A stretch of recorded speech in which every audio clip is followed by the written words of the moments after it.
Today's episode of This Week in Startups is brought to you by Carbonite. Sign up for Carbonite and use the promo code TWiST to receive your special offer. And by MailChimp. Manage lists with up to 2,000 subscribers and send up to 12,000 emails per month for free with MailChimp. Today on This Week in Startups, it's our news roundtable with Super Angel Bill Lee. He's amazing. Distinguished educator and entrepreneur Steve Blank is with us. Lana's going to read the news. Tyler's got some amazing insights, and I want to talk about Netflix. Let's do it.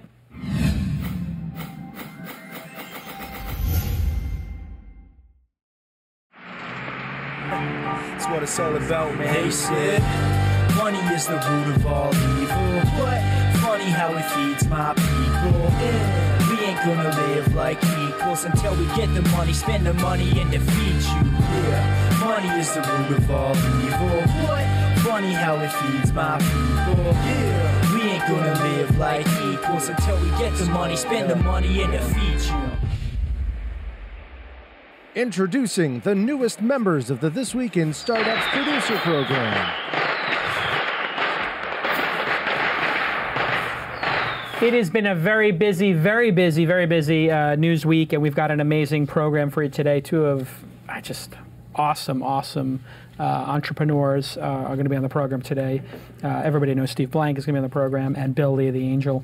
And we are cruising here at This Weekend. We've got an amazing amount of momentum. The show is doing great. I just looked at the statistics the other day, which is like hundreds of thousands of people are downloading the show every month. And people are stopping me on airplanes. I know they've been stopping you. It's so weird. You and I noticed the show's doing better because you start seeing more and more people being like, hey, yeah, Tyneside by Ton. I watched the show. Anyway, the show's doing great, and if you want to sign up for the email list, this is an amazing announcement list we have. Just go to thisweekend.com/email. Very simple, and you'll get emails about the show. Now, there's a discussion group about the show where people are discussing 25 emails a day, roughly. Some days it's as low as 5, some days it's 35, but really just talking about running startups, and that's called the twistlist.co, and you can sign up and support the show for anywhere from $2 to $5 to $10 a month, even more, and you get to come to all these amazing events with me. When I get a speaking gig, I demand, as part of my package, 10 free tickets, and then I bring people, and I got like these $1,000 tickets. So anyway, join the twistlist.co, show your support for the show as little as $2 a month, and that's really important. Hey, another piece of housekeeping here. Carbonite. What a delight. Everybody use Carbonite. Everybody use it tonight. Back up all your software. Back up all your docs. Don't lose everything, and don't wake up in shock when your hard drive fails. Very nicely done. Yeah. That's it. It's not easy to do. I've been doing a lot of nursery rhymes with my daughter. A little freestyle. I dropped a little freestyle for the show. Yeah. All right, somebody give me a beat, and I'll just go Carbonite. Anyway, listen, I don't need to rap about Carbonite, but I do need to tell you to go sign up and use it for your business. It's as low as $229 a year. All three of us use it. All three of us love it. We sold out we sold out 3.5 of the 4 sponsorships for the fourth quarter, by the way. It's a really amazing job by Mo, the sales guy. You know Mo 3000? I know Mo. Mo comes in. Jason, I've got some good news. I didn't think I'd sell out the fourth quarter, but hey, I got 3.5 out of 4. Can you do a little push to find us a new sponsor for the fourth thing? So now I got to come up with a list, because he can only work from the approved list. Right. So what are 3 products that you love right now? Give me 3 products. I got to put some more on the approved list. Like something you love as much as Carbonite. I love Evernote. I love SurveyMonkey. Evernote is Evernote's definitely one. I like SurveyMonkey. Like something we could get behind if we're going to do the ad. Evernote bought Sketch, right? They did, and we love both of those products. Okay, so it'd be a 2-for-1 deal. One thing I'm also loving right now is Spotify. They're getting a ton of attention. I'll email them. Huge it's amazing product. Fan. Tyler, you got an amazing app or product you're using right now that we'd feel comfortable pitching? Anything you're using for Squeal to make it so successful? That yogurt stuff. We already had SendGrid. I use SendGrid. SendGrid is amazing. We'll call SendGrid back. Okay, anyway, let's get back to the important thing, which is Carbonite. And they are such a great company that we decided, Tyler decided he would give away a MacBook Air in a contest, just so Tyler could say thank you to all the people who sign up. So sign up for Carbonite. Use the program, the code TWiST, TWiST, which stands for This Week in Startups. Sign up, use the code TWiST. And when you get that email confirmation, just hit Command F on your Mac and forward it to us at contests@thisweekend.com. Only I don't know, 30 or 40 people have taken the time to sign up, so you could win a MacBook Air. It's like chances are like 3-4% you're going to get it. It's better than Vegas. Not just a MacBook Air, but one from Tyler. One from Tyler, exactly. It makes it even all the more sweet. And just so you know, they're so confident you can cancel within 30 days always. That's the sign of a good software as a service company. All right, on the program today, Bill Lee is with us. Bill, how you doing? Good. How you doing, Jason? I am awesome. Last time I saw you, I think we were somewhere in Venice. How is the angel investing going? Good. I do think things are getting pretty frothy, so I've slowed down a bit on that front. I'm still looking at a lot of things, but not come closing as much as before. It's kind of hard to compete at these like $8, $9, $10 million rounds for a company with 2 people who've really just got mock-ups or just a very small product, right? It's just gone crazy. Yes, I agree. And I even took a look at a deal just the last couple of days, which it was just like an uncapped convertible note with just a concept, and I just couldn't do it. Yeah, so do you just say to them, like, this is the reason I can't do it, but they should want Bill Lee, so why don't you say, give me, a half point as an advisor, and then I'll put in, whatever amount, and you can go crazy with your valuation. Are you trying to do some hybrid stuff like that? Because I know people want your name on their roster. That's a good strategy. It's my strategy. And that's worked out good for you. It's something I need to, take another page from your playbook. But yeah, I just think also it's just like, it's so hard to find, the tide is lifting all boats. So it's really hard just to, even kind of have that discussion more and more these days around trying to get like shares, advisory shares. So I'm just kind of feeling like everything is just getting pretty crowded. I mean, it's hard to compete when, Yuri comes in and gives the entire graduating class of Y Combinator, free money, 150 grand. Yeah. With no conditions. Hey, and Steve Blank, who is an amazing, amazing entrepreneur and writer. It's like a lot of people tell me they love my writing, and I've got a big audience. You know who I read? I read Steve Blank's work. Steve, welcome to the program. Good to have you. Thank you. I read your work, so we're even. We're even. There we go. Hey, let's just get right to the news because this is a crazy busy week. Give us the first one. Tons going on this week. Give us the first one. This is the most ranked story on Ranker.com. That's true. Every week we put all the news on Ranker, and you can come vote. And you can even add. You can tell us, here's something I'd like you guys to cover. Yeah. Number 1 this week, Meg Whitman. Former eBay CEO Meg Whitman has been named CEO and president of HP, ousting Leo Apotheker. Whitman made an unsuccessful bid as the Republican nominee for governor in California last year. She's since been consulting part-time for Kleiner Perkins. HP's most recent spate of trouble was the announcement of layoffs of hundreds of employees in its Palm division, which came after the news that HP was shutting down the web OS hardware business. So Whitman's expertise is primarily in the consumer space. Thinks she's a good pickup to take on a hardware company with major enterprise clients. I wonder what buildings. Bill, what are your thoughts? Because I think you may know her. Yeah, and I'm a little close to this. So my friend Jeff, who was the co-founder of eBay, I spoke with him a little about this. He actually hired Meg into eBay. And I think she's a great branding person, and I think it's a very interesting move, but my concerns are that I just think HP isn't that sexy anymore. And that to me is a bigger concern. I mean, what can you really do with HP these days? And I also think that, I think she has very strong political ambitions.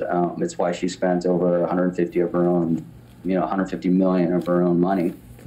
So I just don't think the fit's that right. I think maybe she was just a little bored and decided just to grab something, but I think history is going to judge this. Yeah, it's interesting. I don't know that, there is the issue of, can anybody save HP? Right. Steve, what are your thoughts? I think it's a disaster of the first magnitude. How do you really feel, Steve? Well, actually, I'm being polite, so you don't have to edit out a couple of the choice words. But, between Ray Lane at Kleiner Perkins being chairman and Meg being at Kleiner Perkins, this is a KP takeover. And the problem is it's not a startup. There are 300,000 real people who might be losing their jobs with just bad management. Meg said this is about leadership. That's bullshit. It's not about leadership. It is about understanding the enormous disruption that's happening in the hardware business and the flailing that HP has been doing. Ray Lane's comment was, well, we're not really getting rid of the PC division, like the board wasn't part of that last announcement. It's completely a disaster. It's a train wreck. I'm going to agree with the two more knowledgeable people than me on the line. Meg is a consumer person, right? HP's got a huge enterprise business. I don't know what she knows about that. She is a great leader. She's charismatic. Wall Street will like her. There's all those things. But wait a second. Wasn't she just obsessed with politics? I agree with Bill, and I didn't think about that before Bill mentioned it, but does this mean she's going to have an eye towards, maybe I could be vice president, at the next election or something? It certainly doesn't seem like she gave up after losing the past election. To Steve's point, Kleiner Perkins and having all this startup experience does not mean you know how to manage a VAR channel and 300,000 employees and a global business like this. Yeah. This seems like the wrong person for the job, and they need innovation. So you just took my point. So is Meg known for innovation? This is another example of putting a professional manager in charge of a technology company. Which is in desperate need of a prescription for serious innovation. Yeah. Right. And so, somebody who's a professional manager who's got a visionary, you had Jeff Skoll and Piero Midyar with eBay. She brought a certain, professionalism and organizational skill and was a great front person. But God, how does HP ever compete with Apple and these amazing products they're putting out? touchpads. Or Works every time. Yeah, they did do pretty well with that, which is an interesting tell in the market. People want a $100 or a $200, $300 iPad. So, I mean, if it's me, I would be HP. Why is it only Apple that can innovate in this space? Like, it's why weird. Can't someone go out and pave a new form factor or some? I know it's not easy. I think a lot of people have given up on trying to compete against Apple. They so quickly copy Apple. Well, give it 4 years, guys. That's about the time it takes for the operating execs to lose the signal. And unfortunately, that's stick that prediction in the envelope for me about Apple. 4 years from now, it'll be the same. You're saying 4 years from now, Apple will have problems? Of course. Yeah. They put the guy in charge of the supply chain as CEO. And while I think Tim Cook is exactly, how can you not promote him? But I think history has said when the founder's gone, you tend to promote the number twos, and the number twos are there to support the founder's brilliance and vision and innovation, but their skills are in execution. I'm going to have the world execution guy in charge of Apple. It's not there because of only execution. It was there because of the combination innovation and execution. Go ahead, Bill. Yeah, I have to agree with Steve on this. I think that Apple's going to do fine, at least for the next 18, 24 months. I would guess that Steve Jobs did lay out a pretty clear plan strategy, and they're going to just continue to execute upon that. But what happens next when they have to come up with the next round of innovation? I think that's when we'll see some of the, the roosters coming home. Yeah. But back to HP, out of 300,000 people saying that there wasn't a single competent person to run that company, and we had to get the head of Beanie Babies to go do it. I would feel incredibly insulted if I was anywhere in the top 2 layers of management. The last time I saw this movie was when I saw a guy named Ed McCracken sitting next to Bill Clinton at the at the State of the Union speech or some inauguration, realizing that he was no longer back in Mountain View running Silicon Graphics, but instead he decided that he was a bigger player than SGI. When you don't have a CEO focused on the company 24/7, thinking that their life is tied to that rock, you're screwed. And I'm sure hoping the board's thinking that this is a temporary CEO and they're actually going to take a deep breath and look at their bullpen because they have some great executives. I just cannot imagine why they'd make this decision. Again, other than the board has never gotten out of the boardroom. It'd be kind of interesting. If you read the Wall Street Journal interview, the last board didn't even bother to interview Leo. I cannot believe that. I heard that on CNBC today. I think the real question that no one asked is how many of these board members have talked to the first level, if not second level down, VPs at I can't believe that these boards are so incompetent, whether it's Yahoo's or HP's. Like, they did not meet with Leo, the last CEO of HP, before he was hired, let alone meeting with the top 25 senior executives to say, what do you think we should do? How should we compete? It's really easy to do that. Having been on a couple of public boards, nothing of this scale, but it is real easy ending up talking to each other in your busy schedule. You end up kind of wrapped up in the board meeting, and you get in and you go out, and management comes in and presents to you, and you think you understand the view of the company. Yeah, you got to spend a day there. You got to spend a day at the outfit, right? You know, for something of this scale, if all you're spending is a day, you'll literally just cost 300,000 people probably their livelihoods, and you treated it like a casual startup. Yeah. These guys are in and out, but I'm saying spend another day meeting with the executives. I mean, if you do, if you have 20 one-on-ones in a day for 20 minutes each, you're going to learn a heck of a lot more than going to a board meeting. I mean, that's the disaster. Let's move on to the next program, the next story, because HP is just so boring and such a disaster. Please, something that's less of a disaster. Well, I don't know. Keep going. The next story is another train wreck. Netflix announced that its DVD by mail operations will soon be rebranded Qwikster. That's Qwikster, because it's so easy to spell. Yeah. The service will be separated from its streaming service, but share the same infrastructure and content library as the current DVD by mail system, and they're going to include video game rentals. Netflix had recently angered its customer base with a rate hike, and some feel that even more DVD members may leave the service if there's not an incentive to bundle. And the thing that I read that I couldn't believe is Reed Hastings said it's not going to the two sites won't interact. So if I'm looking for something streaming and they don't have it, and I want to see if they have it on DVD, I have to leave, log in at another site, and take a look there, which is just madness. So what do you think is the deal here? Why go for this? Is this just to get a better valuation on Wall Street, or to separate these two businesses, or is there some real idea that a DVD standalone? Bill, what do you think? Bill, what do you think? Is this a terrible idea, or is this brilliant? Terrible idea. Really? And I starting even down to the name, I think the name is one of the worst domains out there, and it's spelled wrong. I'm surprised a public company with their resources couldn't just spend the time and pick a better name and buy a better domain. And even do I'm sure you guys all read about how there is a Twitter handle under the name Qwikster. Yeah, torturing them. Stone Elmo on Twitter. Right, a Stone Elmo. I'm shocked that these decisions get made from public companies that have been pretty successful. So I think it's going to be a big-time disaster. What is he thinking, Steve? Is he thinking I should, cannibalize myself? I should, cross the chasm and do the bold move and just accelerate this move to streaming? And I have to, basically get my customers off of this DVD teat as quick as possible? I think this thing should have been named Quicksand rather than Qwikster. Hey-o! That's what it's feeling like. Listen, if you go all the way back to a board decision, this is a rational board long-term business decision. And I think, if that's all this was the Netflix screw and bolt company, then it was a great business decision. But I think, as Andy Grove found out about 20 some odd years ago, when there was something called the Intel floating point bug, and they thought, well, it's a technical decision, screw the customers if we don't have to talk to them about it. I think that's where this went a little loose, is they forgot. And Reed's one of the best, startup CEOs who made the transition to large company CEO. So I kind of wonder what happened here. But they forgot that they were built on a passionate fan base. Yeah. That this wasn't a technical board decision. So I think it's kind of interesting to separate out did they make the long-term right strategic decision for business? And the answer was, if they had no customers, sure. Or if they had no customers who cared.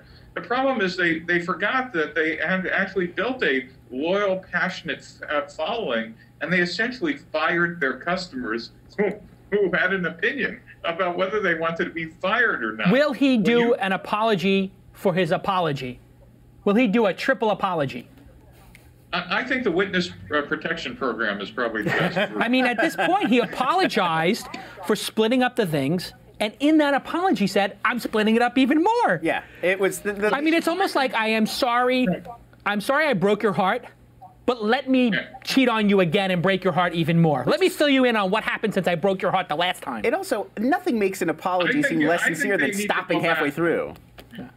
Go ahead, Steve. I think we need to go back and look at what Andy Grove finally did in understanding that Intel actually had customers who cared. I think there's a history lesson here that probably needs to be relearned. And Intel could figure it out, who was the nerdiest technology semiconductor company in the world. Reed Hastings can get this in about 20 minutes. He just is taking bad counsel from who's ever giving him PR and communications. Either counsel. he's taking bad counsel, or this might have been a unilateral thing where he said, I'm the CEO, I am going to push this forward. I read Crossing the Chasm. I saw this happen to other people. I'm going to push, to get this done. It's almost like he knows he has this insurmountable task of, getting to a streaming world and retiring this other business. Right. And he doesn't want, I think maybe his fear of being blockbustered is so great that he wants to blockbuster himself. Like, he knows. I think unlike the Cirque du Soleil of HP's board, the clown act, I've seen Reed Hastings just do some incredibly brilliant and smart things. So Yeah, no, he's a brilliant guy. Is it Yeah, at all I'm just possible puzzled. that he's I don't know intentionally where it's trying to coming from. sabotage the older brand to get those people onto the streaming? His number one mission is to get clearly. everyone onto streaming. Clearly what Would he's he pick trying it- to would do he pick is. a name so bad Right. that it would embarrass you to be on the service I to see. get you on. I've heard Is he this- I've heard this sandbagging floated, right, is he sandbagging the service so everybody hates it, Yeah. so they move to streaming, Correct. so that he can go to the Studios. studios and say, look, I've got 20 million streamers, not 2 million. That's a very interesting insight, Tyler. Insight from Tyler. It's a very good insight. And the reason I think it's a good insight is because it's a crazy gambling move, and that's something that I could see a Reed Hastings doing, which is, I'm going to kill this kid. And I'm going to kill this baby. I think what backs it up is if you read that email he sent out, the apology email, he really basically said, we don't think this is going to be a business for much longer. So we're knocking it out on its own and we're giving it a new name, but we don't expect that to be the future. Like, he's rigging the game. You He's look at every big bloated company that ever got there, and the reason they stalled is because they couldn't give up their cash cow. Right. I mean, every business school. So he teaches you that, basically right? is getting rid of whatever. He lost 3 or 4 million members in this process. He's killing. So the he cash cow. basically just killed. I don't know, what is that? That's $10 a month per $3. It's at $16 million a month, or I don't know. Yeah. If he was making $10 a person, $30 million a month he just threw away. They did say that they had lost more customers than they anticipated. I think. Yeah. I read. stock chart is incredible if you pull that. All right, so let's do another story. Let's do another story. Before well, we you go want to talk break. about? They're saying the Titanic was taking on more ice cubes than they had planned. Yeah, exactly. The good news is we have plenty of ice. Let's next story. We should talk about Dish Network. They're preparing their own Let's do it, Netflix-style streaming video service along with Blockbuster. They purchased Blockbuster, of course, back in April for $228 million. Currently, Netflix has about 20,000 titles available to stream. Amazon's in second place. They have a few less than half that, being 9,000 titles. This Dish Blockbuster. Amazon has that to stream. All this is streaming. Amazon has a streaming service. Yeah, Amazon Video on Demand. Video on Demand, Yeah. right. And then this Dish Blockbuster co-offering is going to have about 4,000 streaming titles at launch, but it's also going to have basically what old Netflix had. It's going to team it with Blockbuster's pre-existing VOD and DVD by mail service, all for $10 So they're going going to take on what Netflix was. Right, but here's the catch. It's only going to be available right now for people who are already paying for Dish Network in their homes. Right. So if you don't, you have DirecTV or Time Warner, you don't have access Dish Network to is this at all. wildly profitable. All those satellite companies are. So this is a way to lower churn. Right. So basically what they're doing is what they did to TiVo, which is, oh, you've got a really good idea. Let's just make that part of our core service. Right. So the idea is you pay for Dish Network like DirecTV, except now you have access to for extra $10. They just Borged you get it. this video on demand concept. They Borged Netflix. Right. They assimilated them. Well, basically. Is that going to work, Steve? Yeah, I think it's just one more thing that gets added to what people will expect from a satellite service, and it's wonderful because no one knows how this is going to play out. They've just kind of raised the bar for DirecTV, and certainly for all the other players. I mean, you only have room for one. I don't know about you, but for one set-top box, and we got about 5 or 10 kind of vying for the space. So they just now said, this is a gimmick.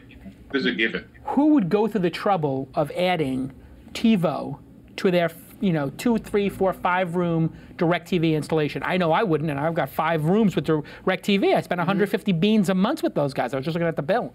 Wow. 5 rooms, or 125 a month. I got everything. Yeah. You know what? I'd love to consolidate my Netflix into that experience. That would be wonderful if it was one account. I'm a long-time Netflix fan. I've extolled their virtues here many times. Love Netflix. If DirecTV had this Blockbuster deal, I would do it. Absolutely. Bill, your thoughts? I kind of agree. I think it just will stay. It's going to become a feature of all these guys going forward. It's kind of a necessity, must-have now, but not earth-shattering. 2 years from now, what happens to Netflix? Steve? Yeah, you know, I think they'll figure this out. As I said, I'm a big Reed fan. I'm not sure what else their board was thinking, but you know, I think he just needs to go back. And more subscribers or less 2 years from now? Oh, more. Bill, more or less? I'm not so optimistic. I'm going to say less. Less. What is the outcome for Netflix? Standalone company gets bought, gets shut down. What do you think, Bill? Gets bought. By who? Amazon. Amazon buys it. Tyler, what are your thoughts? 2 years from now? I think you buy it now at 120, just in the 120s. You buy it as a share, as a stockholder, as a trader. Yes. Because it's going to get bought by Amazon. It has to go up from here. Has to get bought by who? But 2 years from now, is it an independent company or is it part of another company? Yeah, I think somebody like AOL should buy these guys. AOL can't buy them. The market caps are too high. So somebody's Yahoo. AOL should buy anything. Yahoo should buy them. Okay, Lon, your thoughts? I love the Amazon buying them idea. I think those two great tastes that would go great together. Like Amazon and Zappos, and they wouldn't screw it up. Right. Jeff Bezos on line 2 for Reed Hastings. Let's. What are the next stories going to be when we get back from the commercial break? We got Google Plus opening up to everyone, and I love this Rick Santorum story. So we got to talk a little bit about Rick Santorum. I don't even know what that is. I can't wait to get there. Gonna be exciting. Is he the gay Republican candidate or the straight one? Just Google it. He's a family man. He's Rick a family Santorum's man? a Okay. family No, man. I just saw somewhere that they were. I saw something that the Hustler guy, Larry Flint, put out $1 million for. I think it's the same guy. It's probably Rick Santorum. He said like $1 million to get the gay tryst. There have been rumors, but he's got a family. And yeah, sure. Well, that would be the first time then that a family man would ever have a gay tryst. Okay, hey, let's talk about something other than gay Republicans for a second here. Only for a second. Only for a moment. Right. Let's talk about something that we use here and is one of my top 10 products of all time and one of my top 5 products currently. MailChimp, MailChimp, MailChimp. That's it. I translated the whole ad into monkey speak. Done. The free plan is always free. I use MailChimp. It is the greatest product I've ever used for email and one of the best I've ever used. The free plan, go ahead and try it. 2,000 subscribers, 12,000 emails per month. Free, free, free, free, free. Just like you have a social media presence and social networks change, you need to have an email list. Even as an individual, if I was just a writer or a developer, I would have a little email list of all my constituents just to send them updates. And certainly every business, every startup should have a mailing list, and you should be collecting those emails all the time because, hey, you get your TechCrunch story, you get your launch story, you get a little bit of flurry to your site. Do you have an ongoing communication and relationship with them? No. Go to thisweekend.com/email and sign up for our list, and you'll hear the recap of this show, who's on the next show, the deep links. I was going to say that's a great We're seeing 20% click-through rates. 20% of the people on the list are clicking through. Yeah. Those are 20%. Those are dozens and dozens of people using the product immediately after the show comes out that we would not have gotten to. And they forget people are busy. It answers a very common complaint we used to hear a lot too, which is, I miss shows all the time. Where can I go find them? How do I know when there's a show that's gone up? Yes, email is your email for life. People have their email addresses for life, and that's why you need to have MailChimp. Go ahead and use it. The free plan is always free, and I love it. Okay, let's talk about Google+. G+. So they started off this week by opening up access to everyone. Previously, you had to get an invite. It was a private beta. Sure. Service also rolled out search functionality for people, posts, and web content that's been pulled into the system. Yep. Along with search, Google released a pack of new features for their Hangouts product. Yes. Now it's available for Android phones with front-facing cameras for larger viewing audiences. Sure. And it can include things like screen sharing, sketching, and even Google Docs integration, which is pretty cool. So Facebook seemed to be doing a pretty good job of stealing G+'s thunder, and we'll certainly talk about all the new Facebook changes. So what do you think is going to be the result in terms of opening the gates? Is this going to be a surge of new activity in Google+? And what can they do to distract people back away from fancy new Facebook? Clearly, they're getting aggressive. Remember I said a year or two ago, you will see a more aggressive Google led by Larry Page? Yes. That's what we're People seeing. can go back and watch the archive. Go back and watch the archive. Say that. They are now, when you go to Google, pointing to Google+ from the Google search box on the homepage, which they never used. Google has just started to use their marketing heft to put it behind Google+. And the product is brilliant, and it is continuing to thrive. I'm seeing more and more activity there. There was this crazy meme that came out that it was a ghost town. It is not a ghost town. Well, there's always the one or two tech bloggers who want to the guy who wrote that and say, it's the dead. whole thing started with somebody saying, it's a ghost town because I have chosen not to log in. Right. That's like saying, Vegas is a ghost town without going there and then seeing that, hey, I was there a couple weeks ago, it's packed. You know, so I don't know what's going on or with if this you don't economy. like to eat, see shows, or gamble, Vegas is dead. Yeah, so I mean, it's not. And so it is thriving. And the Facebook announcements this week were interesting, but I don't know if any of them are game-changing. And I think aggressive Larry, who is obviously being uber aggressive with the Zagat, ITA, and these other integrations, is just getting started with Google+. What do you think, Bill Lee, about Google+? I like Google+, but I remember the conversation that we had on that train ride from Paris to Venice. I'm shocked that Larry and Sergey aren't using the product more. I think it's got a lot of great ideas, and I like how it's got the private circles. I think it's designed more for, sharing amongst groups better. But I'm so surprised that Larry, who has come out and said that he wants to make a very big social push, isn't himself now trying to use the product. And same thing goes for Sergey. Yeah, I mean, Sergey was using it a lot, and then he sort of slowed down. Windsurfing photos. And Larry Page wasn't really using it at all. I mean, I had Sergey commenting on my feed. Right, I remember on that, a pretty regular basis for private posts, like, oh, put my daughter up or whatever. Steve, what's your thoughts on Google+? I'm going to just expand it a bit. I think consumers always win when there's an arms race between two titans. And I think, in our lifetime, Internet Explorer and Netscape, we saw more innovation in 2.5 years before Microsoft strangled the baby in the bed. But I think what we're watching here is just great experimentation around the social space. What I think has just happened this week is Facebook has really had an insight that they're going to take advantage of the deep social graph that they have and pull in every possible thing that human beings do to socialize. What else do you do to socialize? You do music, you do reading, you do, books, you do eventually products. What do your friends buy? I mean, you just see that these guys have figured out a metaphor that they're really going to take advantage of. Yeah. Whereas in Google, the metaphor and the observation was Facebook kind of got wrong. A single key idea is that you don't really have 1,000 friends. You might have 10 or 20. And the notion of groups was actually a key observation about what was different about how Facebook was organizing. Yeah. Well, thank you for pointing that out. Facebook was fixing that problem. And again, this is going to be an arms race. I will just observe, though, if you asked whether Sergey and Larry not only use Google+, they should be using Facebook as well. It's absolutely correct. They have to get more active. And interestingly, Sergey's been pretty active. I'm not showing you anything that I'm logged in, but this happens to be a public post. Yeah. And here's interesting. He's putting a picture of a giraffe. He says, first of all, this is not Larry Page when he's grumpy. So I think Sergey gets it. I mean, he's joking about the CEO and his co-founder, and he's posted just something today, some photos from National Park, and he's a big photographer. So, yeah, I mean, I don't... Yeah, go ahead. I think the key idea that this could derail is, here's their features, here's ours. I really think each one of these companies has enormous strengths about who their customers are and why they have customers. Facebook has figured out who they are with this announcement. Instead of using their own player, they decided to, partner with third parties.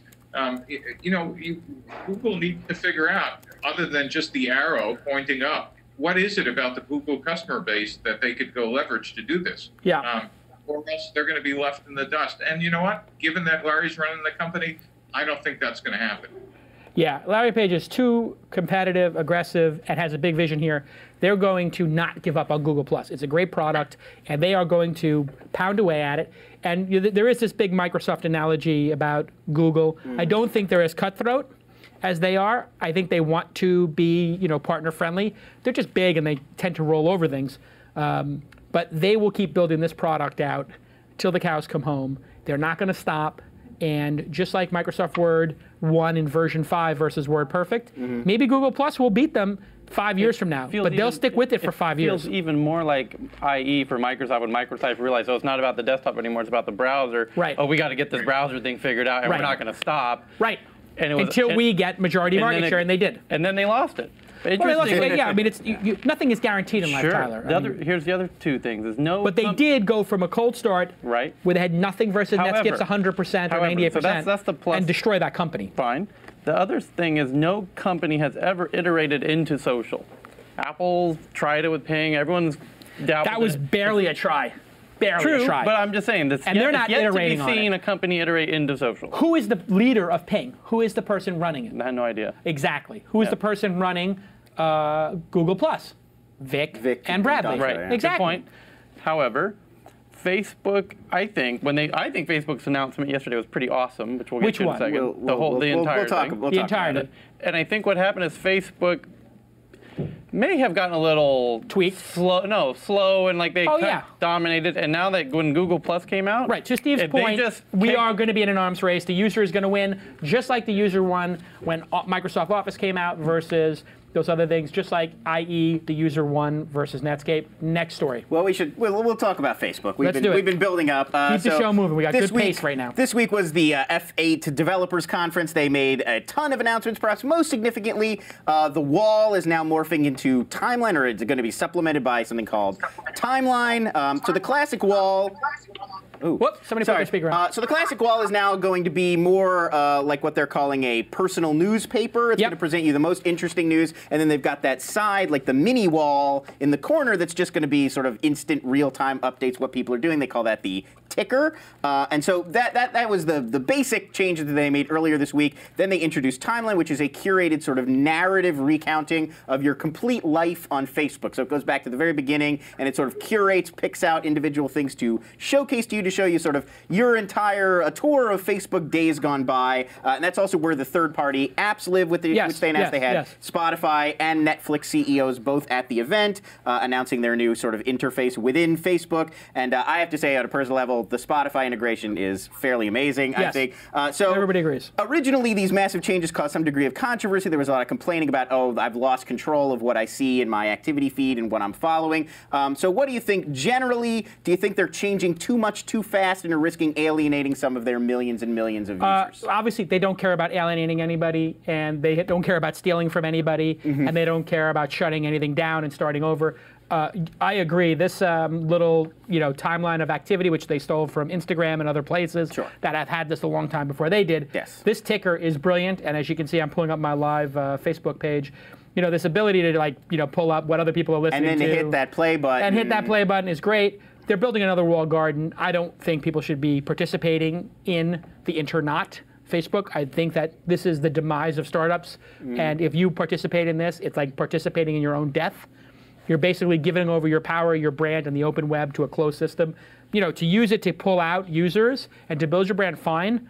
But supporting Facebook for startups is supporting your own death, in my opinion. But the Spotify thing, just to interject, you still have to have the Spotify app installed. You still have to have it open while you use What Facebook. are you getting for putting 90% of your activity inside of Facebook? How much are they paying you? Zero. You're increasing their power base, and they will launch a competitive product. I guarantee you that if that becomes a big, real business and is meaningful, they will launch their own music product, and they'll just go to Spotify and say, take this money or we take the business. Let me ask our guests. Steve, what do you think of the announcements? Well, I think that you just described Microsoft in 1998, right? So we've seen this movie before. They're becoming the dominant player. To be honest, when I saw yesterday's announcement, I actually didn't think about Google Plus as the competitor. I thought they essentially threw down the marker against Apple, the cloud, and iTunes. I think the metaphors are so fundamentally different that as iTunes is about you, about your choices, about what you want. And Facebook has now said, no, we actually think you're more interested in buying music or understanding what your friends are listening to. And that metaphor is just essentially, Ping was, no one's heart was really in it because that wasn't the core of who Steve Jobs was. Right. Facebook is all about what you're sharing. And I don't think people have picked up on this. This really is going to be an Apple, a Facebook struggle with Google trying to catch up from the bottom. Yeah, and where do you want to watch your Netflix? Do you want to watch your Netflix on your iPad alone, or do you want to watch it with your friends in a Facebook window? Bill, what do you think? I couldn't agree with Steve more. I kind of do think this is between Apple and Facebook, and Google's just kind of watching this. But I'm not as big a fan as everyone about the ticker on the right. I think that's just going to become a lot of noise. I think you'll get a lot of traffic probably for the first first few days, I guess. And then after that, as much as I like you, Jason, sometimes I don't want to know what you're doing or which app you're using. And after a while, it's going to be a lot of that stuff. Yeah, you know what? I also think that they've reached this peak social point where there is so much activity inside of Facebook, and you're connected to so many people that your inclination to share has gone down. I actually don't want to share my music choices with everybody, and you know, if you get your entire graph in there, what you'll share is reduced to, you know, I think very boring things. Maybe I'll share what I'm watching, but I'm not going to share something, you know, too personal. But if they get you to automate it, I think this is the twist. Like, I've signed up. I pulled Hulu and Spotify in just to try it out. So what about when you're watching Naughty Nurses? On Hulu? Okay, they don't have. No, I think a big reason that this works is because a lot of these systems already don't have offensive content that you might get into trouble. Yeah, if you're watching some Republican stuff, or people knew what a truther you were with the 9/11 nonsense, people would. Why are you saying that? No, you're gonna lose your job if people find out that you think that 9/11 was a conspiracy. Thank you, Jim. Tyler, what are your thoughts on the Facebook? Did you watch the whole presentation? No, I watched parts of it. It was incredibly boring to me. I was quite impressed. I enjoyed the whole You know what? I don't know. I think the timeline is like this little update thing here is interesting. Well, I agree. It'll increase people's time because they're going to be listening to music in the system. But and then, you know, looking at the timeline thing they built, that just seems like something that's a really cool thing to show in a conference, but is really not that meaningful. At the end of the day, I don't think people are going to move to that metaphor. It's just like a little thing that you would show at a startup weekend to make people go, ooh, wow, I can see my whole thing. But are your past relationships going to be in that? And do you want to have your whole life laid out there in a Facebook page? I don't know that that's appealing to everybody. I definitely agree. Timeline is a little creepy. Where it's got just a like massive they're telling creepy. you like, hey, this was going on with you in 2007. Yeah, here's your girlfriend and the photos you were doing. Like, I don't like it. It's interesting to check out, though. Yeah. I agree totally with what Bill says. I think it's going to be total information overload, and there's no way you can keep up with it. But I think from Facebook's perspective, they're pulling in they just want the data. They're pulling in, here's what you're listening to, here's what you're watching, here's what you're eating, and they get that data whether other people are fascinated by it or not. Yeah. Okay, let's do another story. Let's get to the lightning. Oh, we're not at the lightning round. Anybody have anything else to say about Facebook, Steve or Bill, in this sort of? I think the thing that your viewers ought to think about is Tim Cook, the guy that's going to lead Apple into innovation in this area. This is why I thought Ev Williams would be a great CEO for Twitter. You have Tim Cook, but you put someone like Ev Williams or Jack, you know, like somebody who's a product visionary there, or Mark Pincus even. Like, I would love to see Mark Pincus become the CEO of Apple. I know that sounds crazy, and he's probably 10 years too early in his career to take the reins of it over, but he is a hard-driving guy who's a product-driven guy. He might be the perfect fit. Want to keep using your MacBook Air? Share with your friends. Yeah, exactly. Tell 10 friends. I mean, everyone's thoughts if Facebook is going to. What do you guys think the market cap on Facebook is going to be in the next year? I think your microphone went out a little bit, Bill. So check your microphone there. But market. I'm just wondering what everyone thinks the market cap for Facebook is going to be in the next year. Yeah, I think it's going to go out at 100 billion.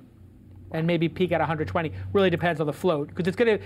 I think right now this year it's going to float between 80 and 100, and then when it goes public it'll be 90 to 120. But the float might be so small that it could go up to 150. And if they do that, man, they got this massive currency to buy everything on the planet. What do you think, Steve? What's the valuation going to look like? Yeah, you know, I just think Mark Andreessen and the Russians are going to be the happiest guys on the planet. Yeah, you say that in such a accusatory way. Bill, what do you think the valuation is going to be? Your question, what's your answer? I'm a kind of a Facebook bull too. I think it's, you know, they had 500 million people online at the same time, so I'm going to have to give them about 150 billion as well. Yeah, it's clearly what's going to be. So then what do you do with that is the question. Right. And what interesting can you do? And if you look at Larry Page, he's doing interesting stuff. Buying Motorola, which everybody's forgotten about. Right. He could easily buy Netflix, buying Zagat, buying ITA, self-driving cars. I mean, Facebook could, when they get public, not if, when, boy, is that currency going to do some amazing things for them. There's no doubt that they could buy Hulu, Spotify. With that valuation, Hulu, Spotify, and Netflix they could buy in the same week. Yeah. Wow. They dropped $20 billion. And the owners of those companies might very much want to have a piece of Facebook. You know, and the Netflix shareholders might say, you know what, sure, we'll take 20% of Facebook shares, you know, or whatever it is, or 10%. Might be a better move. Okay, let's go on to the next story. So now we're going to talk about Rick Santorum, because I insist. So we have to start back in 2003.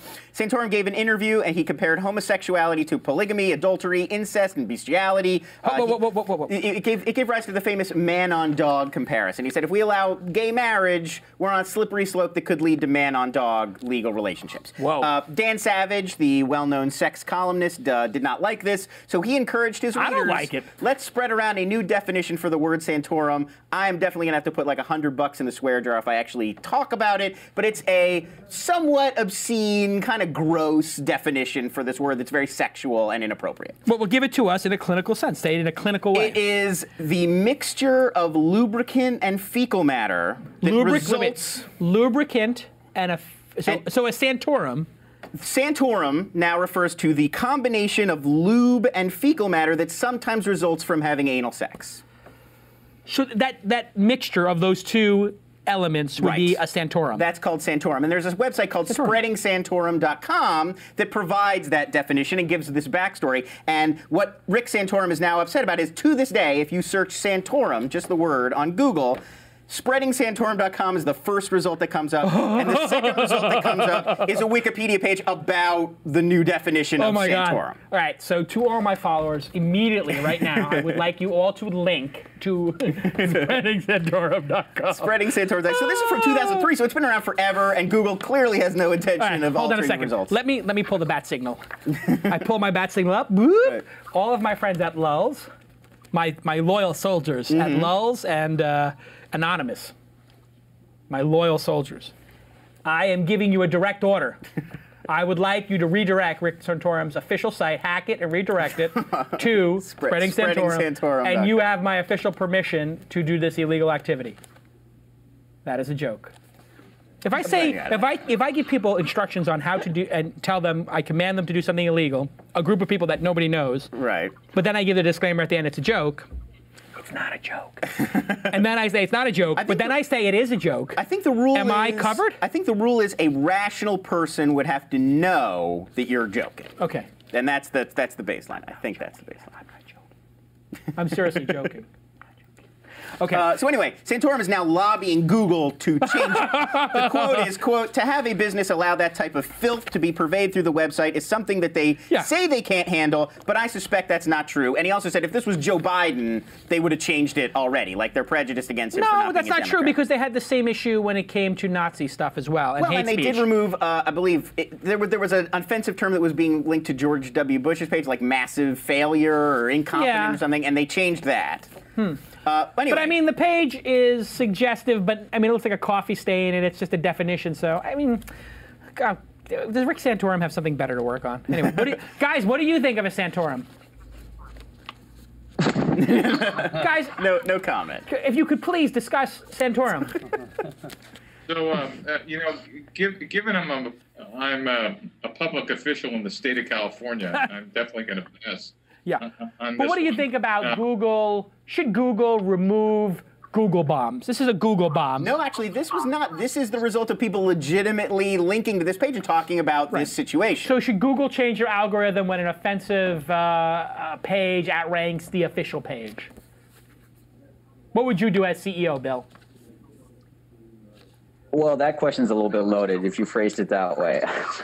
But, you know, I think, you know, humans create lexicon and words, and enough people got behind this. And I think there will be a generation of people that believe the Santorum is as described, and I wouldn't remove it.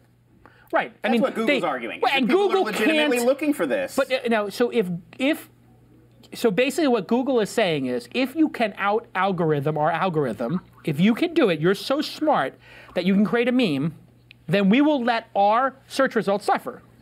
Or reflect that. Well, I think We'll reflect a meme. The search result doesn't suffer that. They might think people who are looking for Santorum So does this mean this. Open season on Google search results for people who have the ability to create a large amount of links in social activity? Does this mean that every presidential candidate, every politician is going to be outranked by Fox Business, celebrity, whatever, doing this, and somebody on the left doing this? Are we going to have everybody is going to have a fake thing as number one? What do you think, Steve? As I said, I don't want to touch this one. I'm waiting for the... I'm going to keep throwing it to Steve with a different angle. Tyler, what do you think? No, I think you have a more important item coming up. I'm saving it for that. All right. Let's save Steve for that. Tyler, what do you think? If you're Larry Page, do you think you have to nip this in the bud, or do you think, hey, this is the cost of having an open algorithm, as a non-human edited algorithm? The cost of doing business, or is it something they should intervene on? What would you do as CEO? I don't think they should intervene. Okay, so we have Bill says don't intervene, Tyler says don't intervene. Absolutely, they should not intervene in this case. I think that it's not a Google bomb. It's not a hack. Dan Savage has a big enough audience, and they're passionate enough, and they all link to this. Right. And it's a legitimate. So it's pretty offensive, obviously. It's not a nice thing to do to somebody. It's not a nice thing to do to somebody. But enough people have linked to it that it is there. So what they have to do, basically, if I'm Google, I just go to Rick Santorum's people and say, just have him get 1,000 people to link to it. Right. And or you have him hire an SEO firm. And hire an SEO person to do this and handle the issue. This. Let's go to the next story. Let's do the lightning round for the next 10 minutes. All right. So the FBI has been using a cell phone tracking device known as the Stingray. It's capable of zeroing in on your cell phone even if you're not using your cell phone. The FBI has said before it uses it, it always obtains a proper court order to do it. However, now it's being argued that maybe the judges don't really understand, and they're not telling the courts what they're using it for, how it works. So can judges really give a legitimate court order if they don't understand the technology? So they basically can turn your GPS on and know where you are. Right, and they can zero in on you even if your phone is off. No, not if it's powered off.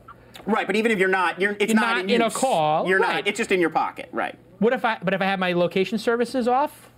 It seems to be saying that even if you're not using your phone, now presumably it has to be turned on, but even if you're not using it. So they're just basically triangulating you by tower, just like if I lost my iPad, I have that lost my iPad app. Precisely. So now there's a case of a hacker named Daniel Rigmaiden. He's been accused of filing fraudulent electronic tax returns. His lawyers are saying they've caught him using the Stingray. The case needs to be thrown out because the judges who gave the okay to use Stingray technology to find him didn't really get what Stingray was or how it was being used and couldn't really understand the technology. Is it just to find a person, or to find them is it for a fishing expedition, as we'd say on Law and Order? Well, that's exactly. The FBI has said, here is the Stingray, and here's what we did with it, but they're not giving information about how the investigation really works or how even the technology works. Yeah, so there has to be some definition of why we need to know precisely where you are, and I'm assuming they know your history of where you were, or is this...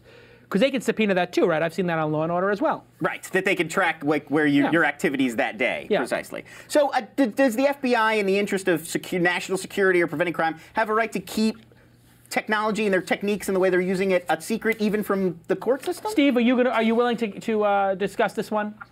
Yeah, this is a real big one, guys, and that's why I was kind of surprised you wanted to spend time on Santorum. And maybe it's just because techs and tech journalists don't seem to care or understand what the hell happened to the country in the last 10 years. But I suggest all of you, including all your readers and watchers, go Google USA Patriot Act, and just the Wikipedia entry is good enough. Go take a look at that entry. And it's kind of long, but there's something called Title II, which is surveillance procedures. Our country has agreed to turn us into a police state, and you and I and tech journalists are more than happy to go talk about lots of other stuff except this. We gave up our rights when our Congress did this. It made sense for 9/11, and we only had it for 4 years.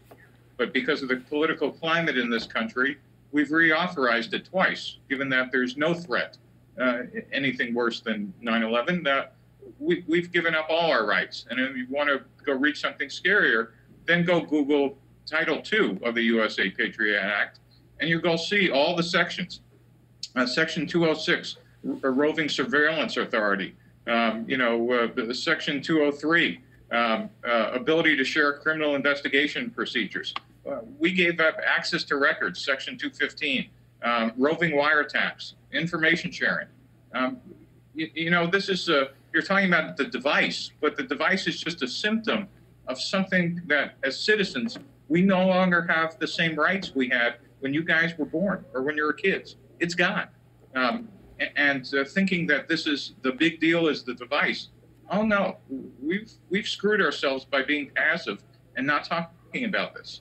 I have an opinion. Yeah, I mean, clearly this is a problem here. I'm pulling up the I showed you the device just a second ago.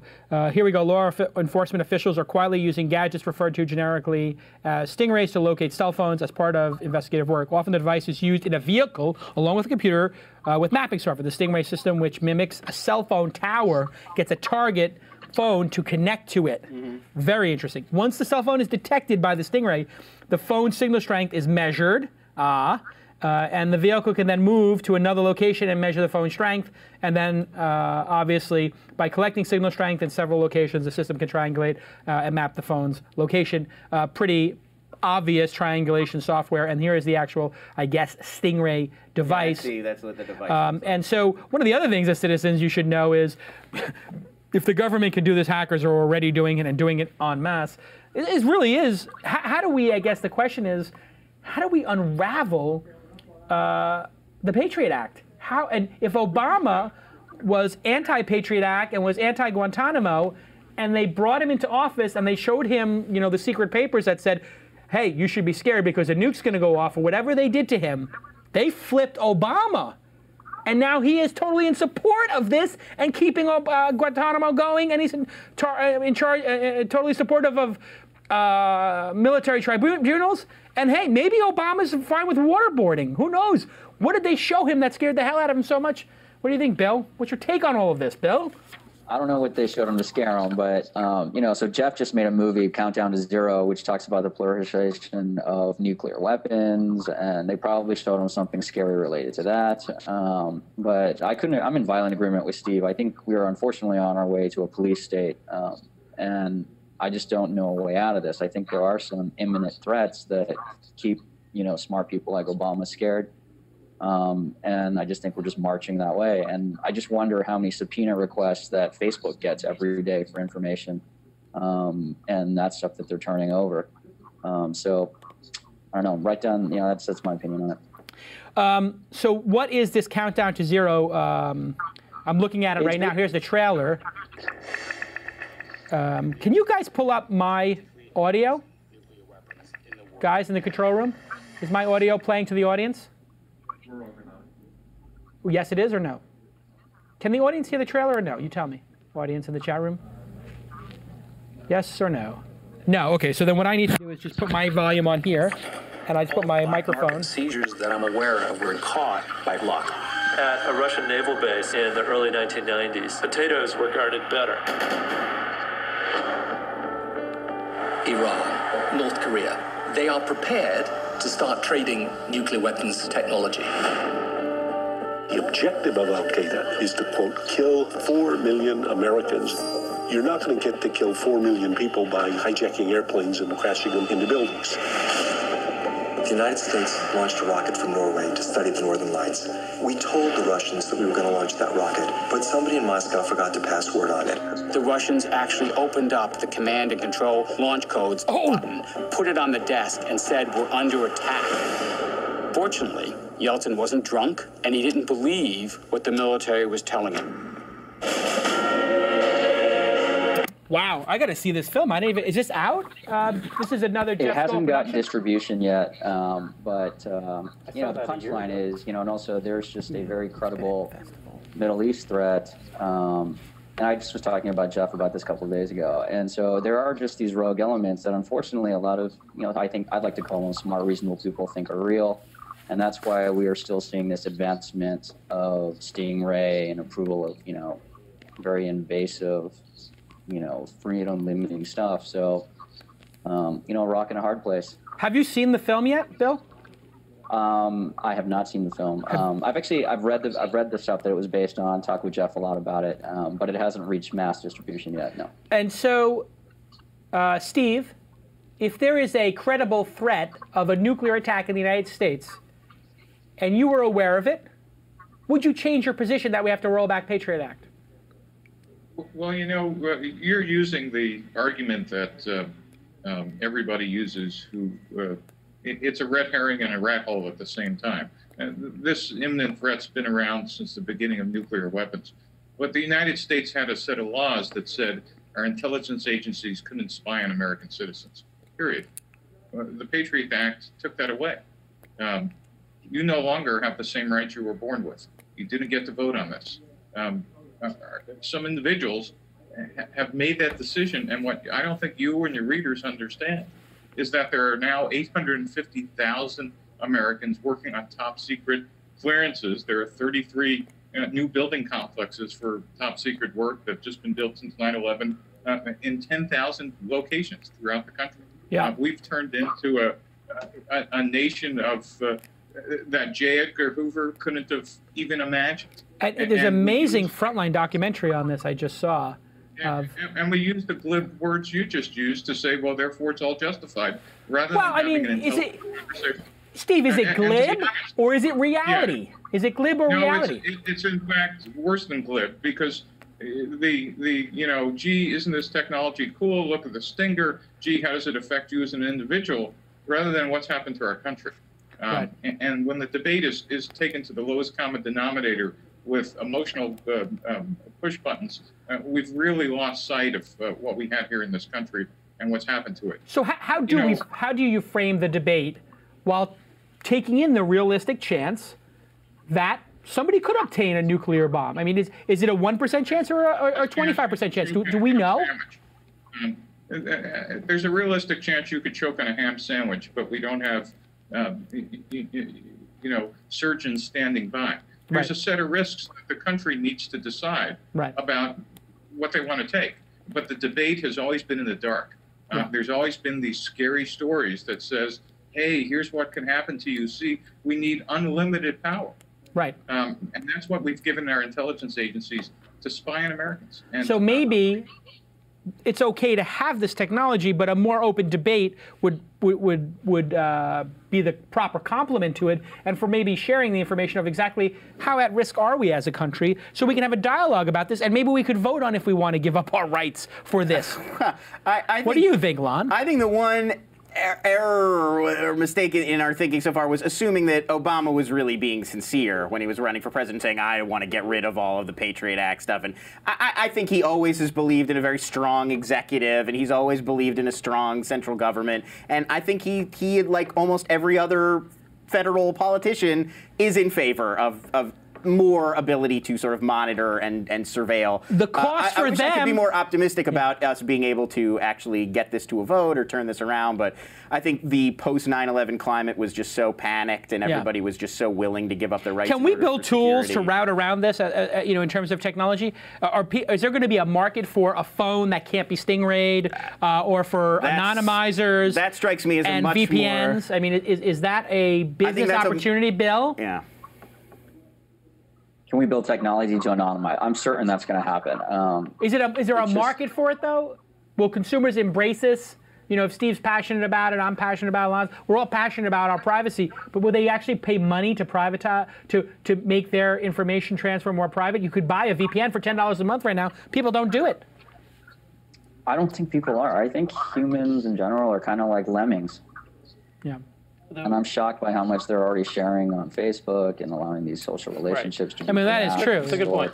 But what is the end result of the Patriot Act? Or if that information gets used to apprehend a John Smith type at a Denny's, and has that happened or hasn't it? I don't know. That's an open question. As soon as that information gets used for purposes for which it was not initially intended, and the press finds out about that, it'll be a poop storm.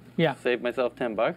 And they'll probably go in and change it, or there'll be a lot of debate about it and whatever. But what has been the end result of it? Has there been tragedies averted because of information gathered? I think they would say that there has been. Like some bridges have been saved and some, et cetera, et cetera. So as of to date, as of the end result to date, I'm quite happy with it.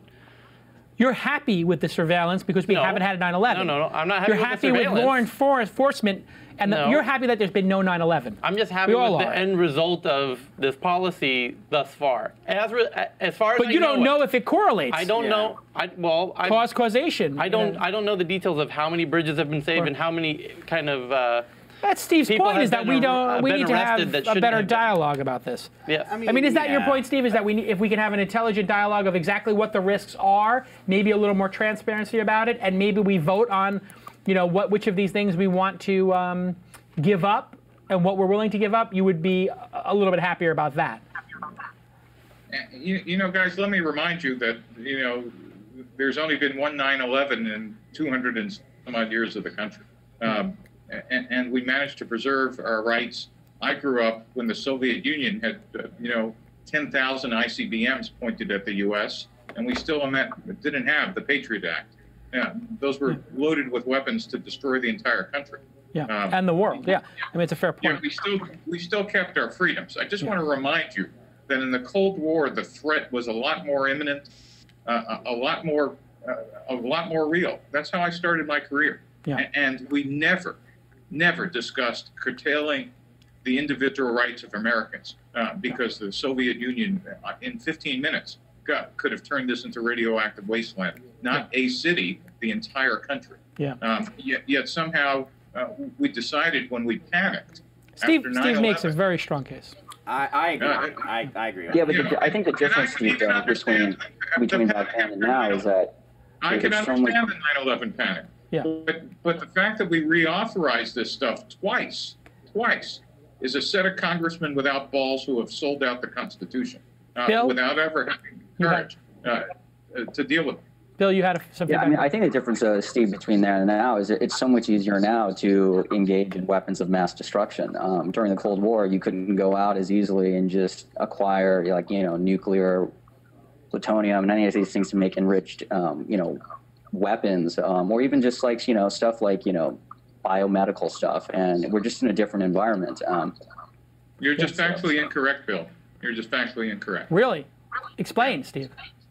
Well, you know, during the Cold War... Is it not easier? I mean, that's what we hear. It's easier to get this material. More people have done the World Trade Center in your decade that you're referring to. Of course you could.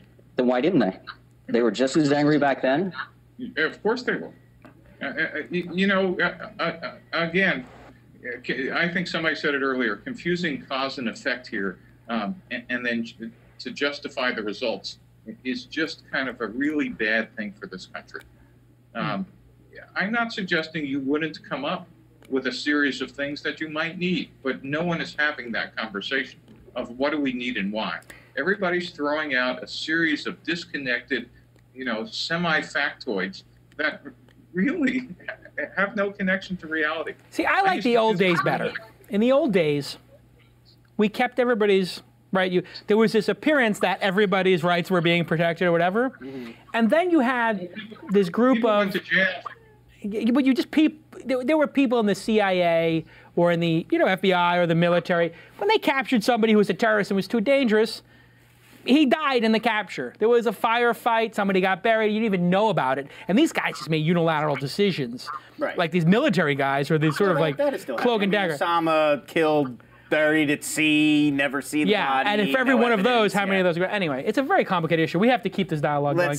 Let's move on to the next story. Well, we'll stay on politics. Twitter announced it's going to begin accepting political advertising as part of its promoted product suite, although it will distinguish them from other ads with a special icon. Mitt Romney's campaign was the first to buy one, and those familiar FEC disclaimers will be included in a hover overlay, like, I'm Mitt Romney and I approve this tweet, or whatever. Yeah, of course. Some disclosure. Projects being led by Peter Greenberger, who previously ran political sales for Google. Twitter says that it, quote, has become a more mainstream presence in politics both domestically and around the world, making these advertisements a natural platform fit. So what do you think about political advertising on Twitter? Is it going to spark debate and be great, or is it going to alienate people and be a nuisance? I have no idea. What do you guys think? Bill, Steve, anybody care about this? I'm fine with it, as long as the ads are clearly labeled. You know, to me, Twitter is like any other media channel. Why not let them, get their share of the pie with some ads in there? It's already, everybody just retweets whoever their candidate is or links to it. And your friend, and your only people who are going to see this are your friends who already are drinking the same Kool-Aid you are in all likelihood because you're going to associate with people. So, it's not going to have, I don't think it's going to have some major effect. The only question as it applies to startups is this the beginning of Twitter stepping into Adley's kind of business that they're carving out? Oh, so will they? Well, that's interesting. Will they pay Ashton Kutcher to tweet for Obama? So that's an interesting one. Could you, if somebody gets, that doesn't exist in any other medium, does it? Like getting paid to retweet a political message. an individual. I mean, certainly like celebrity endorsements are. But the celebrity endorsements even exist in the political realm? You don't buy off a celebrity. A celebrity just does it because they feel that way. Yeah, I mean, who knows what happens? I'd like to see politicians raise money by doing tweets for Doritos and stuff. Yeah, exactly. I'd rather them do that than take money from, Next story. Let's do a lightning round. So we got a breaking one that somebody actually just tweeted at me. In a blog just posted, Groupon said it recently hired COO Margo Georgiadis has decided to return to Google, her former employer, in a new role as president of the Americas. She was hired by Groupon only in April, months before the company filed to go public. And so since then, obviously, some things have changed. And there is a letter that was posted on All Things D about the whole situation. So just to read from the email, as a fast-growing company, we've done a lot of hiring this year, including on our senior executive team.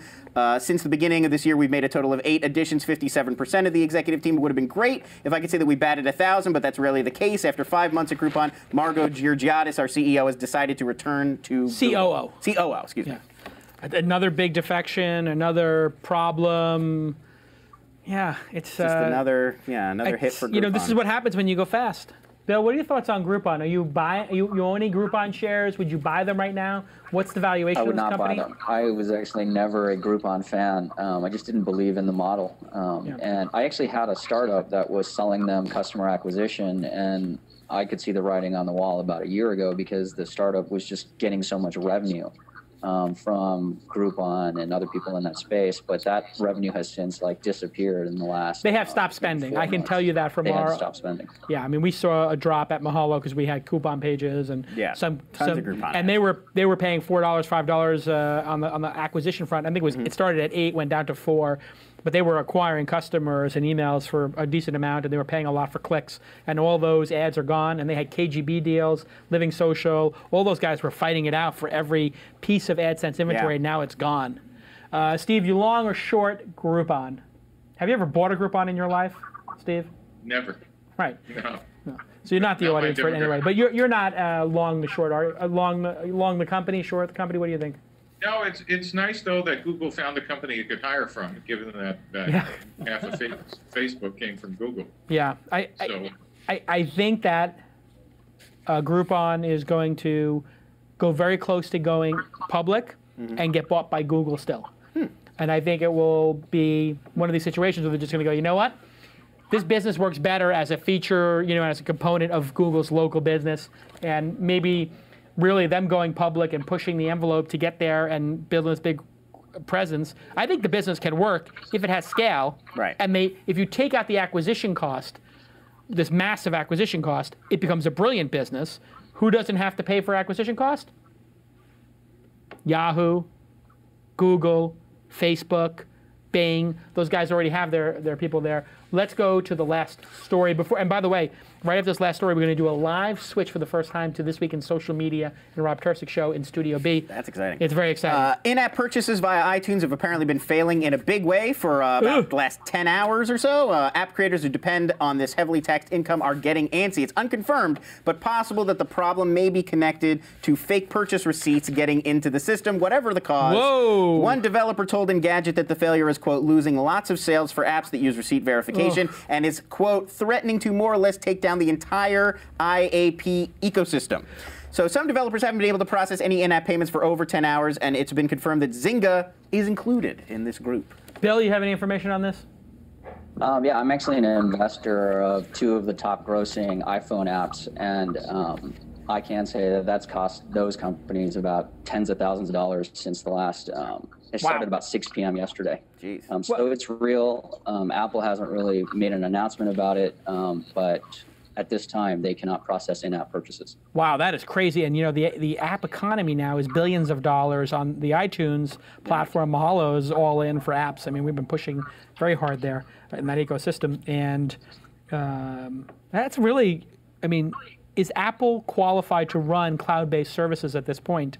Yeah, it's a real question. That's a real question. I mean, this is a new business for them, is running the services as opposed to just hardware. And as everything moves to the cloud more and more, are we going to just start seeing more and more of this all the time? I mean, Amazon goes down, it takes out half the internet. Now iTunes' cloud is going down. Well, there's a big cost to this too, because if you're making $3 billion a year in app sales or whatever, let's say the ecosystem is making, hey, this is a lot of money we're talking about here. You're talking about, you know, tens of millions of dollars a day in downtime.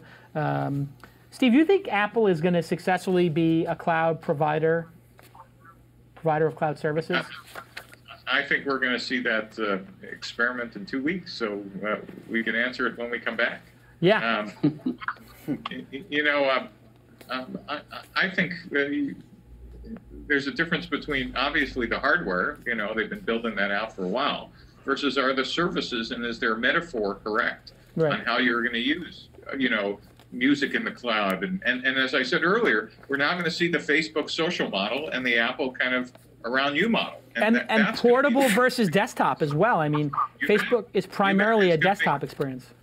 But though we can imagine that Facebook gets the mobile version of sharing music via Spotify connected kind of mobile, but I truly think that this is a game that's only started. And though again, I worry about who's driving the innovation. Your prescient or interesting comment of, can you name the guys running Ping? You know what they did to the their high-end video apps doesn't give me great confidence that. What's the most important thing for Facebook to build next? A search engine, a browser, or a phone? Search engine, browser, or phone? Or any of those mobile strategy.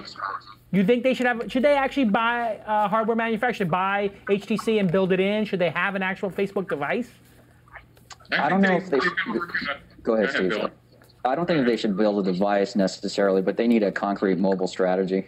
Yeah, it's not there yet. That's the next frontier. What about a browser or a search engine, Bill? Is that in Facebook's future? No, I don't think they'll do a browser because Microsoft's a big investor in them, and I don't think they'll do search because of Bing either. I think the browser is kind of a head fake. I think they just need a very good app that looks like kind of a browser or their own ecosystem. Steve, are any of these things going to happen for Facebook? Do you think they'll go into browser, hardware, phone, or search engine? They've been either, again, brilliant or lucky, but you know, they've had phone prototypes. They had prototypes of standalone audio apps. They've had all these things which they decided, you know, to not do. You know, if you look again what their core strength is, it's about not just what you're doing, it's about what your friend's doing. And I actually think the next big company they may and should take on is Amazon. You know, become a content distributor, yeah. Well, you know, what are your friends buying? Well, I should buy that too. Holy crap. Imagine, remember, Amazon is like Apple. It's about just you. Now, all of a sudden, extend that metaphor to what kind of clothes is your group wearing? Holy cow. Yeah. Well, this has been one of the best episodes, certainly the best news roundtable we've ever had. We're right up there. Thanks so much to Steve Blank, who you can follow and should follow on Twitter. He is at SGBlank, B-L-A-N-K. Of course, Bill Lee is an awesome angel investor and entrepreneur, and you can follow him on Twitter at West Coast Bill. Two really brilliant guys. Thanks so much for being on the program, guys. Thanks for having us. Tyler, thank you for all your amazing insights. Hey, and thank you, Carbonite. Carbonite, what a delight. Use it all night. Don't wake up in a screaming fright from losing files. Go ahead and go to Carbonite and buy their business services and use the promo code TWiST, T-W-I-S-T, and forward your receipt to contest@thisweekin.com, and you will be entered into a MacBook Air drawing. Also, MailChimp. Tyler, give me an EE. Come on. No. Won't do it. Lon does it. I'll do it. I'll do it. See, he loves it. He's I don't have shame. You know he doesn't have to. Okay, so now we're going to try, for the first time ever, handing off a show. It's like CNN, like handing off the show. First in podcasting history? It might, in fact, be first in podcasting history. We're going to throw to another show.